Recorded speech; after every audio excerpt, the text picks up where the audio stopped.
समाज पार्टी के राष्ट्रीय अध्यक्ष और नगीना सांसद चंद्रशेखर जी हमारे साथ में बोलते हैं। सर, एक बड़ी घटना हुई है हाथरस के अंदर, आप भी परिवार से मिलने हैं।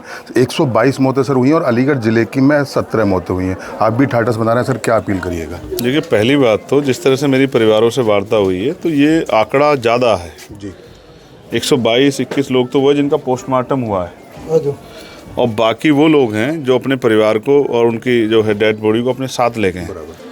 तो हम ये कोशिश करेंगे और मैं आपके चैनल के माध्यम से भी कह रहा हूँ कि जिनके परिवारों में हादसे हुए हों वो अपने जानकारी को, अपनी जो है वो इन्फॉर्मेशन जो है ना वो पंजीकृत कराए भीम आर्मी आज़ाद समाज पार्टी के जिला कार्यालय पे, जिससे कि हम सरकार के सामने सही आंकड़ा रख सके और पता लगे कितने लोग जो हैं इस हादसे का शिकार हुए हैं। बड़ी बात यह है, एक चीज़ और जो स्पष्ट हो गई वो ये है कि अंधविश्वास पाखंडवाद में घुसने का अंतिम जो फल है वो यही है कि उस जान गंवानी पड़ेगी। तो अंधविश्वास पाखंडवाद से भी समाज बचे, इसमें बेहतराई है किसी बाबा की नहीं, बाबा साहब अम्बेडकर के रास्ते पे चले, माननीय काशीराम साहब के रास्ते पे चले, तभी जाके मुझे लगता है कि जीवन में उनका बदलाव हो सकता है। भैया, बाबा पर अभी तक कोई FIR भी नहीं हुई है। एक आयोजक था, 1 लाख का नामी था, उसको गिरफ्तार कर लिया।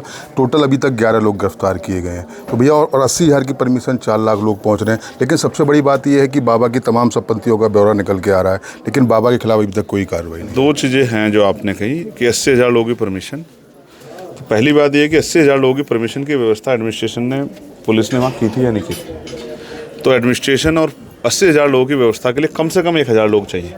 तो क्या 1,000 लोगों की ड्यूटी लगी थी? 40 लोगों की। तो इसका मतलब पहले से ही सरकार ने, प्रशासन ने, पुलिस ने उनको मरने के भरोसे छोड़ दिया था। भाई, कोई भी अगर मॉब इकट्ठा हो रहा है, कोई भीड़ इकट्ठा हो रही है, कोई भी हादसा हो सकता है।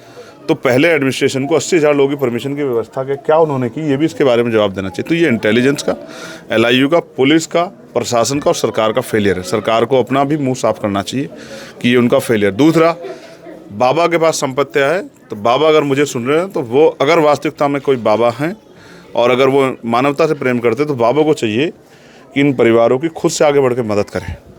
FIR नहीं लिखी जा रही है, ये FIR, सारी FIR सरकार ने लिखी है।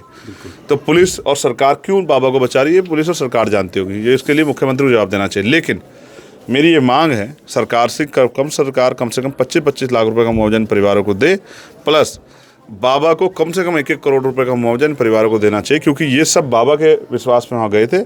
और अगर बाबा आज उनसे मुंह फेरते हैं तो समाज जो है आने वाले समय में ऐसे सभी बाबाओं को सबक सिखाने का काम करेगा। भैया, एक लास्ट सवाल और चलते चलते आपसे लूँगा।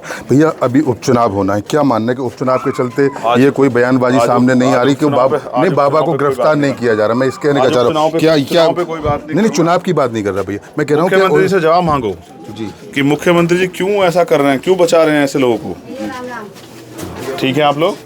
ठीक है। देखिए, ये थे हमारे साथ में भीम आर्मी के राष्ट्रीय अध्यक्ष चंद्रशेखर जी, जो अभी पीड़ित परिवारों से मिलने के लिए आई हैं और इन्होंने साफ तौर से यही कहा है कि सरकार को इनको 25-25 हज़ार का मुआवजा देना चाहिए। लेकिन सबसे बड़ी बात कि एक जो अपील की गई, इन्होंने कहा कि इस तरीके से पाखंड से लगातार इन लोगों को बचना चाहिए, क्योंकि बाबा कभी भी इलाज नहीं कर सकता। जिस तरीके से बाबा को परमात्मा का रूप दिया जा रहा है, बाबा एक ढोंगी है।